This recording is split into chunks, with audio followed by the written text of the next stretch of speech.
Илд Бамбай бие хамгаалалт урлагийн зааланд 8-аас 14 насны таеквондогийн спортоор хичээлдэг хүүхдүүд бэлтгэл сургуультай хийж байна. Энэ хүүхдүүд Илд Бамбай зам мөн ирээдүйн цогцлбор сургуулийн Чон клуб 117 дугаар сургуулийн сурагчид саяхан Рио 2016 олимпийн хүн бүр сэтгэл тоглолтон үзэж Монголын тамирчдыг уугаалan дэмжиж байхад ирээдүйн олимпийн авраг болох өсвөрийн хүүхдүүд маань Бээжинг Офен олон улсын таеквондогийн тэмцээнээс 18 медаль эх орондоо авч ирсэн бахархам амжилтыг үзүүлж чадсан юм а. Хүүхдүүдийн багш нар болон эцэгчүүд нь хүүхдүүдийнхээ амжилтаар бахархаж байлаа. Мөн таеквондогийн спортоор хичээлсэн хүүхдүүд бусдыг хүндэлж хүнээс үг сонсож сурахаас гадна зорилготой болж буруу зүйл рүү уруу татагддаггүй гэдгийг ч онцолж байсан юм а. Гэж одоо ингээд яг сая хийсэн те. Одоо хүүхдүүд лекцийн донтой болж гин, одоо PC тоглож гин те. Facebook-д хийдийг автаж гин одоо бараг л ер нь хаач эсвэл Facebook-оор ингээд донтож байгаа шүү дээ. Энэ буруу зүйл рүүгээ хандлагатай байгаа. Зарим нь бүр гар утсаар олж байгаа шүнжэнгөө одоо нөгөө орон дотроо тоглож байгаа тараан моцсон хүүхдүүд хүртэл байдаг тий.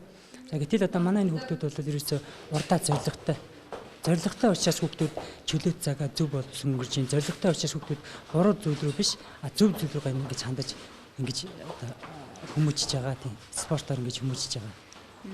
Манай хүүхэд 2015 оны 3 сарын 7-наас одоо жил 5 сар хичээллээд тэгээд тэндээ илүү их амжилт гаргаж байна.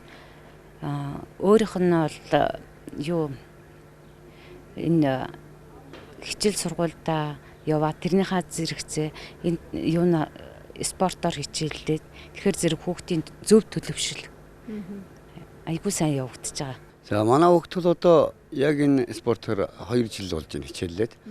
Энэ таеквондогийн спорт гэдэг тэрсмээ энэ дорн техникийн урлаг гэдэг чинь маш агуул да.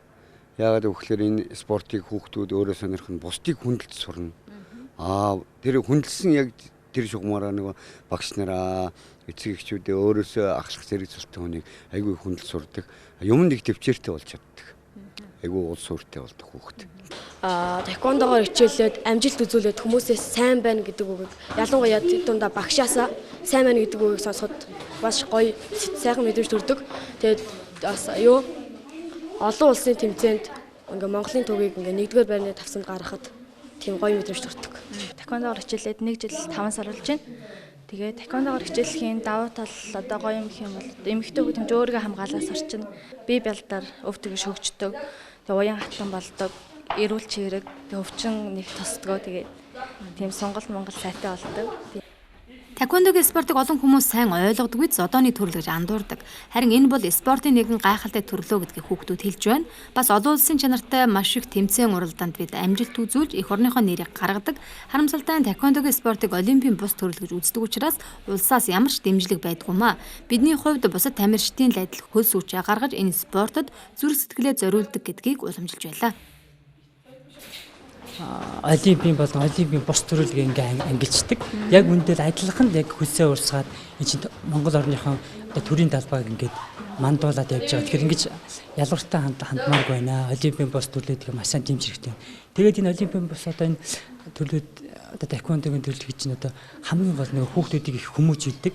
Тийм зөв одоо хүнтэй харьцаж сурна. Одоо ахмад насны хүндлэн адаглаа намнаас одоо муу гарахгүй шүү дээ. Одоо хүүхдүүд чинь одоо их амнаас мөх үх гаргадаг болсон байна. Зөв ярьж чадхаа байсан байна тий.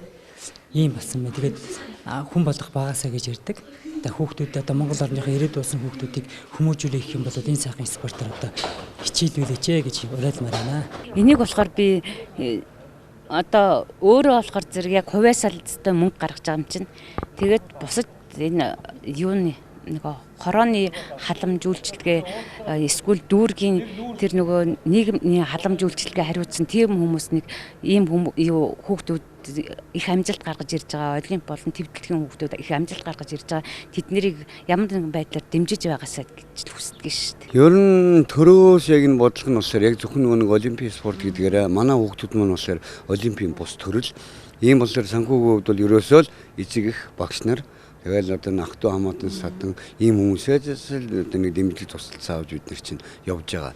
Тэгээ энэ хүүхд өөрөө сонирхоод энэ спортын төлөөгөө явцсан болохоор бид нар энийг мөнгөний боломж алга бололцоо байхгүй байна гэж хориглох эрх байдгүй. Боломж бололцоогоор л бид нар яаж игээл явуулъя гэсэн юм бодолтой байдаг.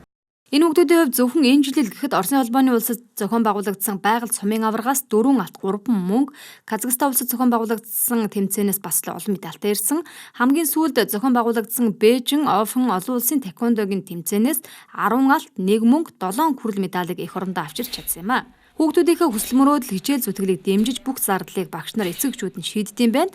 Цаашдаа амжилт үзүүлж төв дэлхийд Монголын нэрийг дуурсгаж байгаа тамирчин хүүхдүүдээ бодлогын хувьд дэмжлэг үзүүлээсэй гэж эцэгхийн төлөөлөл болон багш нар нь лайт мэдээгээр дамжуулан уламжилж байлаа.